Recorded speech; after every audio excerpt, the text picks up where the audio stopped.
शिवम जवाब दीजिए, फिर प्रियंका जी के बाद अदानी जी के बाद। आमिर का नाम आमिर और शिवम का नाम शिवम लिख लेने भरते तो आपको इतना पागलपन हो गया था कि पता नहीं क्या क्या कहने लग गए थे। आज कह रहे हैं सीधा उनको फांसी पर चढ़ा दीजिए।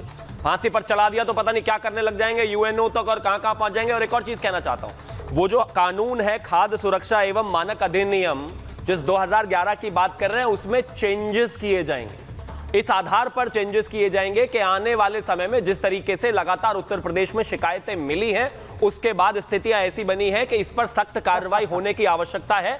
लोकल प्रशासन मिलकर और तमाम लोग मिलकर पुलिस के साथ, इस बीच में मत बोलिए, इस बात को इंश्योर करेंगे कि कोई भी व्यक्ति मिलावट ना करे। सीसीटीवी वहां पर भी होना चाहिए जहां पर कस्टमर बैठते हैं, खाना खाने वाले बैठते हैं, और जहां पर बनता है वहां पर भी होना चाहिए। उनका नाम होना चाहिए, उनके मैनेजर का नाम होना चाहिए, सबकी वेरिफिकेशन होनी चाहिए। यही कह रहे हैं। अब अजय वर्मा जी कह रहे हैं कि ये तो चुनाव जीतने के लिए हो रहा है, इसका मतलब विक्रमादित्य भी चुनाव जीतने के लिए कर रहे हैं। भाई जमीन से कट गए हैं आप। ये विषय सिर्फ इतना सा है कि कोई भी व्यक्ति अगर कोई खाना बना रहा है, खिला रहा है, सर्व कर रहा है, उसकी पूरी आइडेंटिफिकेशन, वेरिफिकेशन होना चाहिए, अनिवार्य है, सबको पता होना चाहिए। कल कोई खाने में जहर मिलाकर कुछ लोगों को मारकर भाग जाएगा, उसकी वेरिफिकेशन नहीं है, उसका नाम नहीं है, कुछ भी नहीं है, तो उसकी अगर पुलिस वेरिफिकेशन करा लेंगे तो क्या दिक्कत हो जाएगी भाई आपको? प्रियंका जी, और यही काम हिमाचल में हो रहा है और यही उत्तर प्रदेश में हो रहा है। अब प्रियंका जी के पास जा रही हूँ। प्रियंका जी, अब भाटी जी ने बड़े आराम से कहा कि हम इसका समर्थन नहीं करते हैं, मोर्चा नहीं खोलेंगे लेकिन समर्थन नहीं करते हैं, कम से कम उन्होंने ये बात कही। अब मैं आज आपसे क्या उम्मीद करूं? योगी करेंगे तो आप घेरेंगे, कांग्रेस करेगी तो आप मुंह फेरेंगे।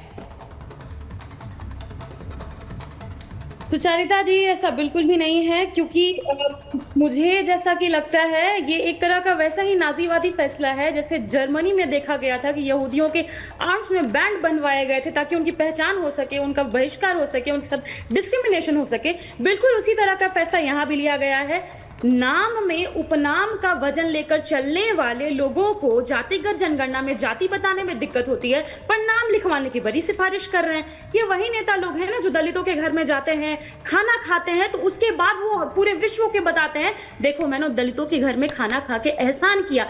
आप इस तरह की पॉलिसी ला रहे हैं, इसके पहले आप इंश्योर कीजिएगा ना कि ऐसा कोई भी कदम होने से पहले किसी के साथ में जातिगत भेदभाव ना हो। उसके लिए आपको क्या करना होगा? सबसे पहले आप जाइए, रखिए, जो भी जातिवादी हैं उनको कहिए कि वो सबसे पहले गारंटी दे, इंश्योर करें कि अगर कोई भी व्यक्ति पूरा नाम लिखता है तो मैं उसके बाद, अगर कोई व्यक्ति दलित है, पिछड़ा है, मैं उसके हाथ का बना खाना खाने से मना नहीं करूंगा, मैं उसके साथ भेदभाव नहीं करूंगा। और दूसरा जो सबसे इंपॉर्टेंट है कि आप पहले कास्ट बेस्ड सेंसस करवा लीजिए, जिसकी जितनी संख्या है उस हिसाब से उसको रिप्रेजेंटेशन दे, जो साथ ही साथ ये भी पता चल जाए देश को कि ओवर ईटिंग कौन कर रहा है, संसाधनों में ओवर ईटिंग, जॉब की ओवर ईटिंग, फैकल्टी रिक्रूटमेंट में ओवर ईटिंग। ये जब पता चल जाएगा, जब आप सब कुछ बराबर कर दीजिएगा। प्रियंका जी, मेरा सवाल कुछ और था, मेरा सवाल कुछ और था प्रियंका जी।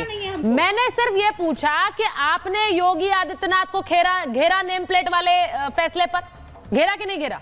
नहीं घेरा आपने कहा ये फैसला गलत है, तो आज आपकी पार्टी खुलकर आपके नेता क्यों नहीं कहते हैं कि राहुल गांधी की सरकार हिमाचल में गलत कह रही है? क्यों नहीं घेर रहे उन्हें? बोलिए कि गलत कर रही कांग्रेस पार्टी। ले लीजिए, इसका जवाब ले लीजिए। हाँ, कल ही का बयान है, मंडी की ही एमपी है सांसद कंगना जी बोल गई ना कि फिर से 3 किसान बिलों को वापस लाना चाहिए।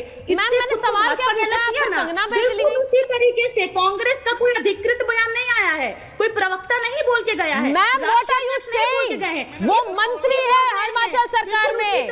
मैम, वो हिमाचल सरकार के मंत्री हैं और उन्होंने ये फेसबुक पर पोस्ट डालकर बयान जारी किया है कि हमने ये लागू कर दिया है।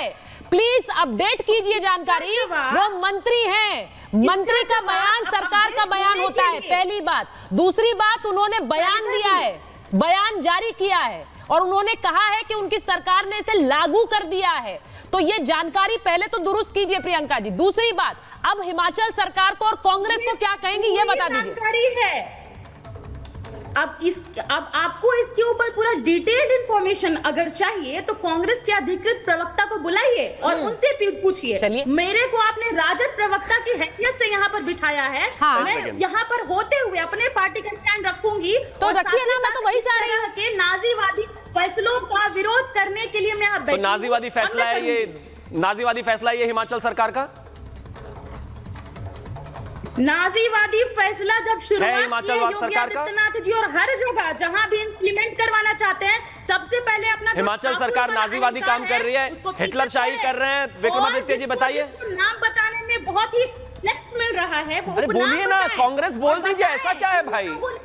गठबंधन थोड़ी ना टूट जाएगा।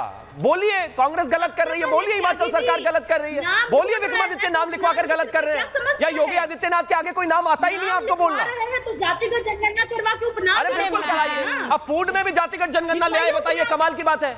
अरे हम कहते हैं दलित भी हो, आदिवासी भी हो, पिछड़ा भी हो, कोई भी गलत खाना नहीं खाना चाहिए। उनके हाथ पेशाब से मिला हुआ जूस पीने की किसी को आवश्यकता नहीं है भाई। कृपया करके इसमें भी यहाँ तो बोलिए ना भाई कि गलत है ये। सरकार एक दलित जो कोई लाभ नहीं है, कोई लाभ ठीक है, दानिश जी को ले आइए। जूस कॉर्नर वाला दलित को देखकर अलग नहीं जूस पिलाता है। देखिए, खाना खिलाने वाला शादी में आदमी की शक्ल और जाति देखकर खाना नहीं खिलाता है। देखिए प्रियंका जी, गठबंधन है, इसका मतलब ये नहीं है कि हर नीति सही है। हर नीति सही नहीं हो सकती है। वही नीति योगी कर रहे हैं तो बुरी है, लेकिन वहां हर कांग्रेस कर रही है हिमाचल में तो सही है, ये नहीं हो सकता। दानिश जी, मैंने वही सवाल आपसे पूछा, नाजीवादी कह रही है तो इतनी हिम्मत दिखाइए कि इसे भी नाजीवादी कहिए आप। मैं एक बार दानिश कुरैशी जी के पास जा रही हूँ। दानिश जी, आपके नेता लगातार इसके खिलाफ बोलते आए। अब सीधी बात यह है कि हिमाचल में भी इसे लागू कर दिया गया, तो सीधा मतलब है कि ये कोई योगी सरकार एंटी मुस्लिम एजेंडा नहीं चला रही है। या तो कांग्रेस भी एंटी मुस्लिम है, या फिर यह भी हो सकता है कि सरकारें लोगों का हित और ध्यान रखकर ये फैसले ले रही हैं।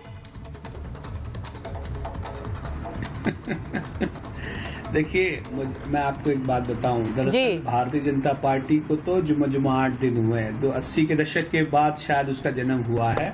लेकिन अगर इंडियन नेशनल कांग्रेस की बात की जाए तो इंडियन नेशनल कांग्रेस ने मुसलमानों को जिस तरीके से बदमख्ती पे पहुंचाया है, इसमें इनका नंबर तो बहुत बाद में लगता है। ये तो 80 के दशक के बाद के लोग हैं। 90 के बाद इन्होंने बाबरी मस्जिद ढाई और उसके बाद न जाने क्या क्या दंगे करे, ये करे, लेकिन ये सारे काम आजादी से पहले और सन 47 के बाद से तो कांग्रेस करती आई है, कोई नया काम नहीं कर रही।